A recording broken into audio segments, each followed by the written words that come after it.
Indian പ്രധാനമന്ത്രി തൃശ്ശൂർ തെക്കിൻകാട് മൈതാനത്തിൽ 10,000ങ്ങളെ സാക്ഷി നിർത്തി അദ്ദേഹം പ്രസംഗിച്ചു. അദ്ദേഹത്തിൻ്റെ പ്രസംഗം മലയാളത്തിൽ തുടങ്ങി. സ്ത്രീ ശാക്തീകരണത്തിൽ പ്രൈം മിനിസ്റ്റർ ചെയ്ത നല്ല കാര്യങ്ങളെപ്പറ്റി പറഞ്ഞു. മുത്തലാഖിൽ നിന്ന് മുസ്ലിം സ്ത്രീകൾക്ക് മോചനം നടത്തിയത് താനാണ്, തൻ്റെ ഗവൺമെൻറ്റാണ് എന്ന് അദ്ദേഹം പറഞ്ഞു. സ്ത്രീ ശാക്തീകരണത്തിന് വളരെയധികം കാര്യങ്ങൾ കേന്ദ്ര സർക്കാർ ചെയ്തു മുന്നോട്ട് പോയി എന്ന് അദ്ദേഹം പറഞ്ഞു. കേരളത്തിലെ സ്ത്രീകൾ വളരെ കഴിവുറ്റവരാണ്. അക്കാമ ചെറിയാൻ്റെ സ്വാതന്ത്ര്യസമര സേനാനിയായ അക്കാമ ചെറിയാൻ്റെ കാര്യം അദ്ദേഹത്തിൻ്റെ പ്രസംഗത്തിൽ എടുത്തു പറഞ്ഞു. അക്കാമ ചെറിയാൻ്റെ അവരുടെ പ്രതിമ ഇവിടെ രാജ്ഭവൻ്റെ മുമ്പിൽ വെള്ളയമ്പലത്തുണ്ട്. അവരുടെ സ്റ്റേറ്റ് കോൺഗ്രസിൻ്റെ സമയത്ത് അവരുടെ പ്രവർത്തനങ്ങളെല്ലാം നമ്മൾ കണ്ടു. രാജ്യത്തിൻ്റെ സ്വാതന്ത്ര്യം ലഭിക്കുന്നതിന് വേണ്ടി അക്കാമ ചെറിയാൻ രാജ്ഭവനിലേക്ക് അന്ന് സർ സി പിയുടെ കാലത്ത് അന്ന് യാത്ര നയിച്ചതൊക്കെ പഴയ കാര്യങ്ങളായി.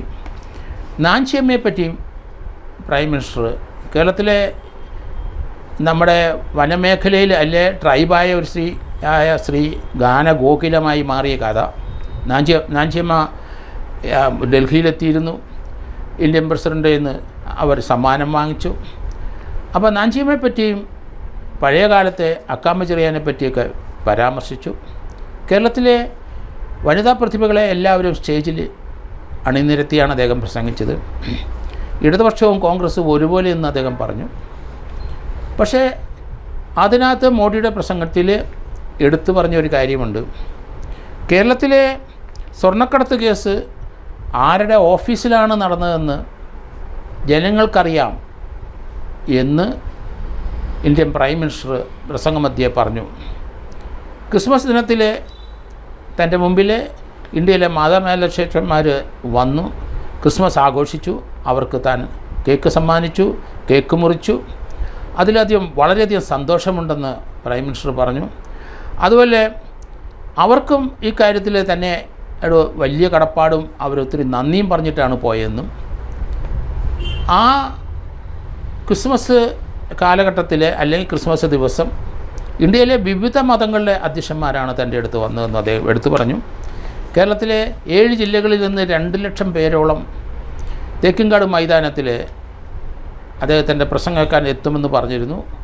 പക്ഷേ പത്രവാർത്തകൾ 10,000കണക്കിന് ആൾക്കാർ വന്നു എന്ന് പറഞ്ഞു. 2 ലക്ഷം പേര് വന്നിട്ടുണ്ടാവാം. ഏതായാലും സ്ത്രീ ശാക്തീകരണത്തിൻ്റെ തുടങ്ങിയ അദ്ദേഹത്തിൻ്റെ പ്രസംഗത്തിൽ കേരളത്തിലെ സർക്കാരിനെ പറ്റിയും പരാമർശിക്കുകയുണ്ടായിരുന്നു. നിങ്ങൾക്കെല്ലാവർക്കും അറിയാമല്ലോ സ്വർണ്ണക്കടത്ത് ഏത് ഓഫീസിൽ നിന്നാണ് തുടങ്ങിയതെന്ന് അദ്ദേഹം എടുത്തു പറഞ്ഞു. അത് കേരള സർക്കാരിന് തീർച്ചയായിട്ടും അതൊരു ത്രെഡ് തന്നെയാണ്. എന്താണ് കേന്ദ്ര നടപടി ഇക്കാര്യത്തിൽ വരാൻ പോകുന്നതെന്ന് ഇനി വരും ദിവസങ്ങളിൽ നമുക്ക് മനസ്സിലാവുകയുള്ളൂ.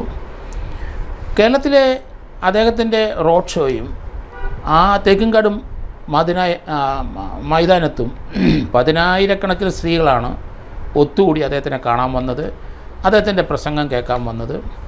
അദ്ദേഹം ആ ക്രൗഡിൻ്റെ ഇടയിൽ കൂടെ നടന്നു.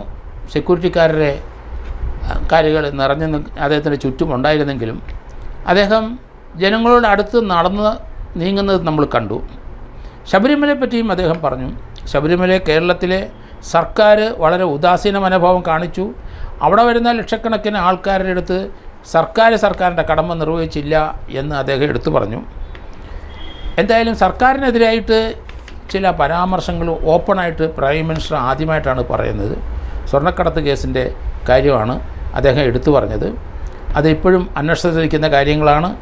ഏതായാലും കേരള സർക്കാരിൻ്റെ ഓഫീസിൽ നിന്നാണ് സ്വർണ്ണക്കടത്തിൻ്റെ ബീജാഭാവം ഉണ്ടായതെന്നുള്ള ധ്വനി അതിനകത്തുനിന്ന് വന്നിരിക്കുന്നു. അതിന് റിപ്രോക്കേഷൻ വരും ദിവസങ്ങളിൽ നമുക്ക് കാണാം.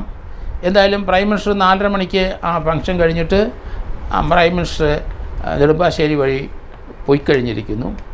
ഇനി അദ്ദേഹത്തിൻ്റെ തൃശ്ശൂരെ ആ വരവിൻ്റെ ഉദ്ദേശം അവിടെ സുരേഷ് ഗോപിയെ സ്ഥാനാർത്ഥിയാക്കും എന്ന് 100% ഉറപ്പിച്ചു കഴിഞ്ഞു. അദ്ദേഹത്തിന് അവിടെ സ്വീകരണം ലഭിച്ചു. സുരേഷ് ഗോപിയുടെ ഒപ്പം കേരളത്തിലെ BJP ഇതുവരെ ഓപ്പൺ ചെയ്യാത്ത സ്ഥലങ്ങളിൽ 2-3 സ്ഥലത്ത് ഓപ്പൺ ചെയ്യും എന്നാണ് ഞാൻ കരുതുന്നത്. അതിലൊന്ന് തൃശ്ശൂർ തന്നെ. സുരേഷ് ഗോപി അവിടെ വിജയിക്കാനുള്ള സാധ്യതകൾ കാണുന്നുണ്ട്. അതുപോലെ തന്നെ കേന്ദ്രമന്ത്രിയായ മുരളീധരൻ ആറ്റിങ്ങൽ മത്സരിക്കുമെന്നാണ് മനസ്സിലാകുന്നത്. ഏതായാലും അദ്ദേഹം മത്സരിച്ച് ജയിച്ചാൽ തീർച്ചയായിട്ടും ഇപ്പോൾ സഹമന്ത്രിയാണ്, ക്യാബിനറ്റ് റാങ്കുള്ള ഒരു മന്ത്രിയെ നമുക്ക് ലഭിക്കും മുരളീധരൻ്റെ ആറ്റിങ്ങലിലെ വിജയിച്ചാൽ. അതുപോലെ തന്നെ അദ്ദേഹത്തിൻ്റെ സേവനങ്ങളെ തീർച്ചയായിട്ടും നമ്മളെല്ലാവരും വിലമതിക്കുന്നുണ്ട്. ഇന്ത്യക്ക് വെളിയിലും ഇന്ത്യക്കകത്തും ഒരു സഹമന്ത്രിയുടെ സേവനങ്ങൾ വാനോളം പോഴ്ത്തുന്ന ആൾക്കാരും നമുക്ക് ധാരാളം പേരുണ്ട്. കാരണം വലിയ വിവാദപരമായ ഒരു കാര്യങ്ങളും ഉണ്ടാക്കാതെ കേന്ദ്രത്തിൻ്റെ നയങ്ങളോട് യോജിച്ചു നിന്നുകൊണ്ട് സഹമന്ത്രിയായ വി മുരളീധരൻ്റെ എല്ലാ നീക്കങ്ങളും അഭിനന്ദനാർഹമായിട്ട് ആണ് എല്ലാവരും കാണുന്നത്. അതുപോലെ തന്നെ ഒരു ക്യാബിനറ്റ് റാങ്കിൻ്റെ ഉയർച്ച അല്ലെങ്കിൽ ഒരു മന്ത്രിയുടെ സ്ഥലത്തിലേക്ക് അദ്ദേഹം നീങ്ങും. അതോടൊപ്പം ഒരു സഹമന്ത്രിയായിട്ട് എങ്കിലും തുടക്കം കുറിക്കും സുരേഷ് ഗോപി ജയിച്ചാൽ എന്നാണ് ഞാൻ കരുതുന്നത്.